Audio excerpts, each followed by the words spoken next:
Well, Max, thank you very much for joining us today. My pleasure, Javier. Great to be with you. Nice to see you again in El Salvador. Now I'm a resident of the country.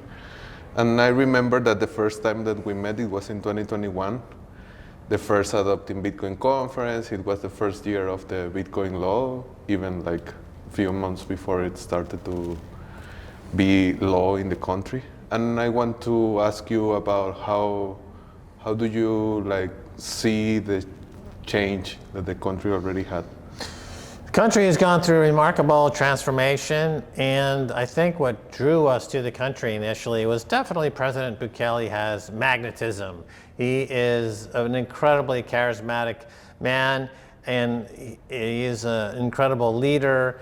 And you know, when Bitcoin was made legal tender here, we decided that we had to live in the country that made legal Bitcoin first, because we've been in Bitcoin since 2011, and we like to be always, on the forefront of what's happening. And seemed like this was the next chapter in Bitcoin's history.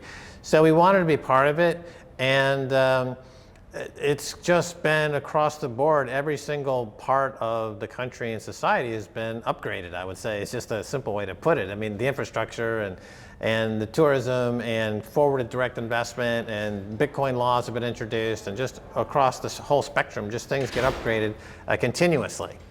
Okay, and because you see that Bitcoin is like influencing it, but it's also part of what Bukele is doing in general in the country. But I want to focus a little on Bitcoin. Like there are many people coming to the country since 2021. There are companies trying to do things, but for average Salvadorian, it seems like it's nothing like too much to care or something like that. So why do you think that it's mainly for us as a Bitcoiners than for Salvadorians so far? Yeah, it's a good question, Javier. And I think, as I was speaking about here at the conference, Adopting Bitcoin, the awareness of Bitcoin is in itself part of the adoption curve of Bitcoin. And although people are not using Bitcoin here in El Salvador, they're still aware of it, and they're still being exposed to something which is remarkable, and that is separating money from state, from unconfiscatable property, from digital property, to absolute scarcity. So all the attributes of Bitcoin are still in the air, so to speak, and people are still benefiting by that. And as you know, what we've been doing is expanding on the education programs, for example, and that touches really the whole country, and that's driven by the need to get more folks educated on the basic concepts of Bitcoin. But all education is good education, and with Bitcoin there's many aspects to it. It's not just technology and money, but there's also an aesthetic quality about it. There's also a philosophical quality about it. So these are new concepts that anyone who has a curiosity and wants to increase their education, they can get something out of it with a Bitcoin education. And also, clearly, I think without a doubt, the tourism boom is definitely beneficial for everyone in the entire country, and it brings a pride to everyone in the country. Javier, when we first arrived, we heard stories about Salvadorans faking a Mexican accent because they didn't want anyone to know they were from El Salvador, because it was a shameful place to be from. And now it's completely reversed. People are very proud to be part of El Salvador, and of course the president is the reason this is the story, but without a doubt, he's being influenced to a large degree by Bitcoin. So there's a great symbiotic relationship there, and I think it touches every corner of the country. Okay, and you recently tweeted or published it on X something related to this thing, like Bitcoin. Obviously, it helps to get rid of the state, its relationship with money, but like you had some comments about it, like how it's possible that it's happening here in El Salvador, even which it's the president and his government who is pushing this. Can you explain a little? Exactly. It's a paradox, because Bitcoin separates money from state. So in a lot of ways, it obviates or gets rid of the need for a state, just like it gets rid of the need for a central bank. So it's a strange conversation to have, because you're part of a state called El Salvador. And I think the president is is really aware of the fact that the old guard of the nation-state model and those people who are most influential in the nation-state model, and these would be countries who have an incredible financial reserves and very large militaries, that we're entering into an epoch of a new paradigm where those with the biggest militaries and the most fiat money are not going to be leading this new paradigm. So this idea of decentralization, which is at the heart of the Bitcoin protocol, when you apply it to a nation state or a state, you see that power and wealth is decentralized and spread out to every part of the country. And with Bitcoin, it's proof of work versus proof of stake. Proof of stake is this idea that if you have the more of it, you have more power, more influence. With proof of work, it's more egalitarian, it's more democratic. You put the work in and you're part of the whole and you're going to benefit accordingly. So it's an evolution of the state. So I would say that it's not about overthrowing the state or getting rid of the state so much as it is the evolution of the state into a Bitcoin world. And I think President Bukele is the leader in this. And I think in 5 years' time, we're going to see ideas about what constitutes the nation-state model being challenged and by what's happening here in El Salvador. And we don't know exactly what that means yet, but I think that clearly the old system is dying away. There's a new system, and I think we see the birth of that new system here. Okay, and also I want to ask you about the pioneer effect, because for example, we have it in Bitcoin, like Satoshi published the white paper and the network started running and a few months after that. And we know that Bitcoin has the stronger network effect and it is the biggest one in its industry.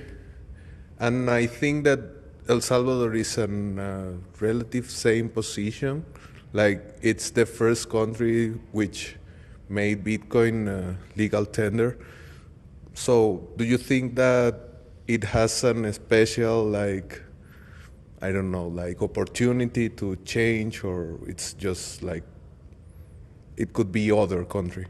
Sure, El Salvador has what you're describing there, the first mover advantage. And what we're trying to do is bring the best and the brightest Bitcoiners here, and we want them to move here. We want them to buy property here. We want them to raise families here. So when the second or third country decides that they want to get into this type of environment, well, the best Bitcoiners live in El Salvador. So it's the Silicon Valley of Bitcoin maximalism, and we want to be the absolute epicenter of this movement. And so I think the first mover advantage is real, and I think that, to answer your question, I think this will remain now the leader going forward. Okay, and finally, and this is not related to El Salvador, but Bitcoin itself, next year we're going to have a new halving. I know that it is not your first one, but are you excited? Are you expecting something special for this halving? No, I wouldn't say I'm expecting something that we haven't already seen. The trend over the past 11, 12 years, 13 years is playing out pretty much as those of us who got in back in the 2011 period were talking about. That is, if you introduce a competing form of money that's absolutely scarce, that's divisible almost to an infinite basis, that is portable, that's electronic, that separates money from state for the first time in history, then you're going to see a transformation of that money system. So in the first couple of years, it was theoretically possible that a nation or a large corporation or a group of corporations may have been able to launch, let's say, a 51% attack or something like that and maybe slowed this down. But of course, they ignored it and they didn't take it seriously. And then, we achieved escape velocity where there's really no country or a group of countries or the entire world, if it were to gather their forces. And they're trying to do it with the CBDC, the central bank digital currencies, and they're trying to come up with some way to derail the Bitcoin phenomenon. But it's too little too late. And it's great to be on the right side of history. And so the halving is just part of the protocol. In every single piece of the protocol, when you add it all together, it creates irreproducibility. This is what Bitcoin has that no other coin can possibly have. Anything that comes after Bitcoin will never be irreproducible because it's attempting to reproduce Bitcoin, number one. So it can never, ever have that attribute. Nothing can ever have that attribute that comes after Bitcoin. And number two, it will and can be argued that anything that comes after Bitcoin could be argued is a security of some type. So, and that is very detrimental to anything that comes after Bitcoin. Even the SEC, Gary Gensler, has said that Bitcoin is clearly not a security. And so it has a very special place. It's like the Immaculate Conception. It's like a very unique phenomenon in history. You can liken it to the printing press or the electric light bulb or the invention of fire or the discovery of fire.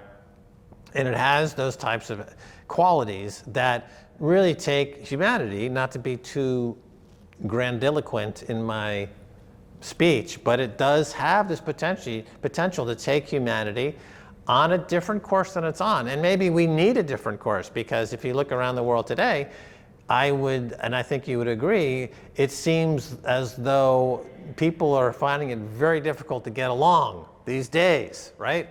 We're very technologically advanced, and we have incredible feats of science and art.